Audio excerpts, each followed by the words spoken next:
president carried Virginia by about 250,000 votes in 2008, 250,000.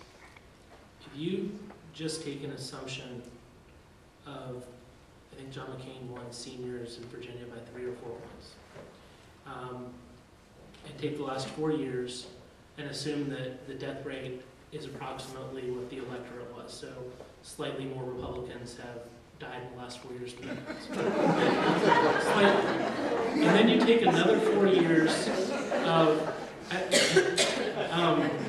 and then you take another 4 years. Does that mean you're not voting?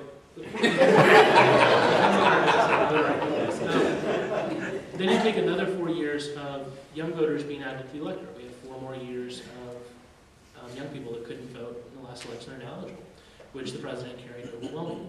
If you took it statistically by that and assumed that those new young voters are going to vote similar to how young voters voted in 2008, and everyone else votes the same way they did in 2008, which is no guarantee. 2008 was a great year for us, a great environment, and everything else. The president's margin will go from about 250,000 in the state to 400,000. So it will expand significantly.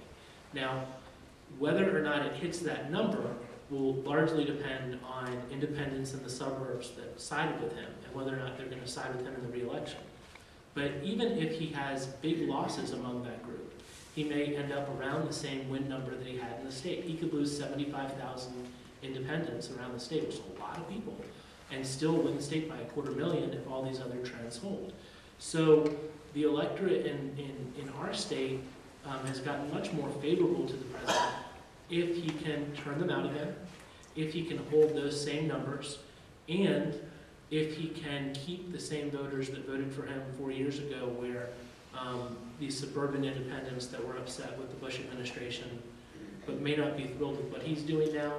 But on the other hand, the best thing that ever happens to Democrats in every election, the alternative, will probably push a lot of them back to the president. So I think he'll do very well. In terms of the Senate race, young voters are incredibly unreliable party ticket voters. And the more that we have a coalition that's driven by these younger voters, the more scary it should be for down-ballot Democrats, because they may or may not stick with what they're doing up ballot. And so Tim Kaine has some challenges. There's been a number of polls that have shown the Senate race being significantly closer than the presidential race in early polling. That's driven by voters under 40. They, in a lot of cases, I was speaking at a college about a week ago to a college Democrat chapter, and in 2006, on my blog, Not Larry Sabato, I was the first blog that had reported the macaca incident, which everyone in this room is familiar with. I was shocked, absolutely shocked that this college Democrats group, someone mentioned it, over half of them had no idea what that was. So, remember, we've got to re-educate all of these voters too. And there's a lot of people that have no idea who George Allen is, anything bad about him. And so they can't be counted on to vote against Allen unless they're educated. And you'll see that Tim Kaine has picked up on this early on.